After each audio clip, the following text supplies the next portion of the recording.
प्रिय विद्यार्थियों, हम बात कर रहे थे सिस्टमेटिक वर्सेस रीजनल ज्योग्राफी के डुअलिज्म की। पिछले लेक्चर में हमने बात की कि किस तरह से विद्वानों ने जब भूगोल को एक पृथक विषय के रूप में स्थापित किया, तो किस तरह से उन्होंने इस बात को भी स्थापित करने की चेष्टा की कि भूगोल का अध्ययन करने के क्या उपागम होने चाहिए या क्या उपागम हो सकते हैं। ऐसे में स्पेशली, हालांकि ऐसा नहीं है कि इससे पहले सिस्टमेटिक और रीजनल ज्योग्राफी के स्वरूप नहीं मिलते थे, लेकिन ये भी सच है कि सिस्टमेटिक और रीजनल ज्योग्राफी के रूप में ये स्वरूप स्थापित नहीं थे, ये उपागम स्थापित नहीं थे।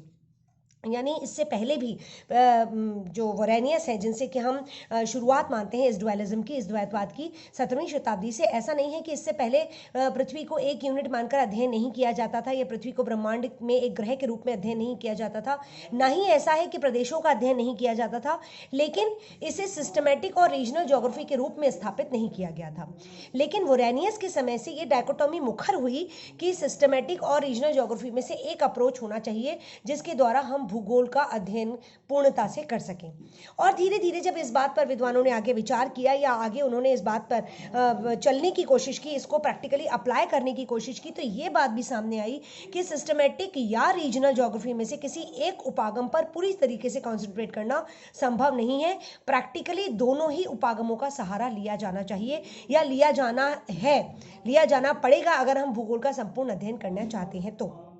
लेकिन ये भी सच है कि ये सब होते हुए एक स्थिति ऐसी आई, लेकिन ये इस दौरान कई विद्वानों ने इस पर प्रकाश डाला और इस पर चर्चा करने की कोशिश की कि वस्तुतः भूगोल का अध्ययन किस रूप में किया जाना चाहिए। ज्योग्राफर्स जो रहे, उन्होंने, जैसा कि वोरेनियस की बात हमने कल करी थी, इनके बाद हम्बोल्ट जब आए तो हम्बोल्ट ने भी सिस्टमेटिक और रीजनल ज्योग्राफी के बीच डिफरेंस स्थापित करने की चेष्टा की। हम्बोल्ट ने भूगोल को दो भागों में बांटा, एक यूरेनोग्राफी और दूसरा भूगोल ज्योग्राफी। यूरेनोग्राफी को इन्होंने डिस्क्रिप्टिव एस्ट्रोनॉमी की तरह से ट्वीट किया। इसका मतलब पृथ्वी की ब्रह्मांड में क्या स्थिति है, या ब्रह्मांड के या आकाशीय नक्षत्रों के संदर्भ में पृथ्वी का जो स्वरूप है, या एक आकाशीय नक्षत्र के रूप में पृथ्वी किस तरीके से बिहेव करती है, किस तरीके से उसकी क्रिया प्रतिक्रियाएं चलती हैं, इसका अध्ययन उन्होंने यूरेनोग्राफी में करने की बात कही। और दूसरी बात इन्होंने कही कि दूसरी शाखा भूगोल की है ज्योग्राफी, भूगोल, जिसमें इन्होंने किसी भी प्रदेश में सह अस्तित्व के साथ रहने वाले तत्वों के अंतर संबंध का अध्ययन करने की बात कही। अब किसी प्रदेश में कौन से ज्योग्राफिकल फैक्टर्स रहते हैं और किस तरीके से उनकी इंटर रिलेशनशिप डेवलप होकर संपूर्ण परिदृश्य उस प्रदेश का बनता है, इसकी चर्चा क्योंकि इन्होंने कही, तो मोटे तौर पर हम कह सकते हैं कि यूरेनोग्राफी is a form of systematic geography, और जो इन्होंने ज्योग्राफी कहा, that is a form of regional geography. जब इन्होंने प्रदेश के अध्ययन की बात की है, प्रदेश के विभिन्न तत्वों के समग्रता से अध्ययन की बात की है, तो वहां ये प्रादेशिक भूगोल को एडवोकेट करते हुए दिखते हैं। और जहां ये एक आकाशीय नक्षत्र के रूप में, एक ग्रह के रूप में पृथ्वी के अध्ययन की बात करते हैं, एक यूनिट मानकर पृथ्वी के अध्ययन की बात करते हैं, तो वहां ये यूरेनोग्राफी में सिस्टमेटिक ज्योग्राफी को एडवोकेट करते हुए दिखते हैं। तो इन्होंने भी इस बात को स्पष्ट करने का प्रयास किया, ये कहना चाहिए कि इस डायकोटोमी को आगे बढ़ाया कि ये दो अलग अलग अप्रोच है, इन दोनों के बीच अंतर है, एक सिस्टमेटिक ज्योग्राफी अप्रोच है, एक रीजनल ज्योग्राफी अप्रोच है। इसके अलावा हम्बोल्ट के जो चर्चा है उसमें ये बात सामने आती है कि हम्बोल्ट हमेशा आगमनात्मक अप्रोच पर विश्वास करते थे, आनुभाविक शोध पर इन्होंने बल दिया था, यूनिटी इन डाइवर्सिटी की बात इन्होंने की थी, और विभिन्न प्रदेशों का तुलनात्मक अध्ययन भी इन्होंने प्रस्तुत किया है, विशेषकर स्टेपी के जो घास के मैदान हैं और जो मरुस्थलीय क्षेत्र हैं, शुष्क प्रदेश हैं, उनके बीच की कंपैरिजन की बात इन्होंने की है, उसके अध्ययन किया है, उनका तुलनात्मक अध्ययन किया है। तो इन सारी चीज़ों से, चाहे हम उसको एम्पिरिकल स्टडी कहें, चाहे हम उसको कंपैरेटिव स्टडी, कंपैरेटिव एनालिसिस के तौर पर देखें, ये नजर आता है कि हम्बोल्ट का झुकाव रीजनल ज्योग्राफी की तरफ था। क्योंकि जब आप प्रैक्टिकली जाएंगे, फील्ड में जाएंगे, तो निश्चित रूप से आप किन्हीं रीजन्स की यात्रा करेंगे और उन यात्रा वृत्तांतों को जब आप विश्व के समक्ष प्रस्तुत करेंगे तो आप रीजनल ज्योग्राफी की ओर उन्मुख नजर आते हैं। ये अप्रोच हम्बोल्ट का नजर आता है। हम्बोल्ट के बाद आए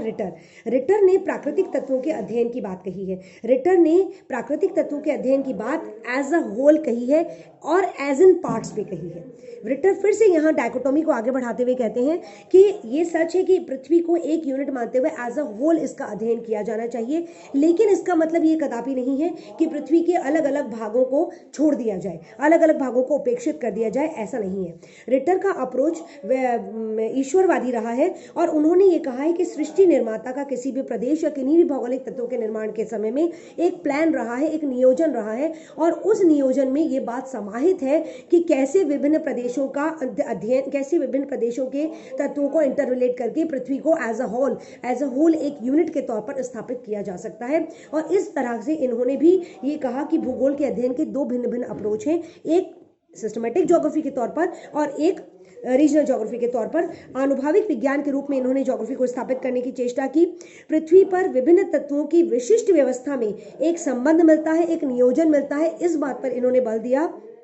और इन्हीं तत्वों के अंतर संबंधों से किसी प्रदेश का विशिष्ट स्वरूप बनता है, जिसको हम एक पर्टिकुलर रीजन कह सकते हैं। ये बात भी इन्होंने स्थापित करने की चेष्टा की, और यहीं पर इनका रीजनल ज्योग्राफी के प्रति जो रुझान है वो नजर आता है। लेकिन आइडिया ऑफ होलनेस भी मौजूद था रिटर के अध्ययन में। रिटर ने जब कहा कि एक ज्योग्राफिकल प्लान है, ईश्वर ने एक नियोजन के तहत विभिन्न प्रदेशों का निर्माण किया है और विभिन्न प्रदेशों के तत्वों को पृथ्वी पर व्यवस्थित किया है, एक प्लान के तहत व्यवस्थित किया है, यहाँ पृथ्वी को एज होल अध्ययन करते हुए नजर आते हैं, और सिस्टमेटिक ज्योग्राफी की ओर इनका रुझान नजर आता है। इनका कहना था कि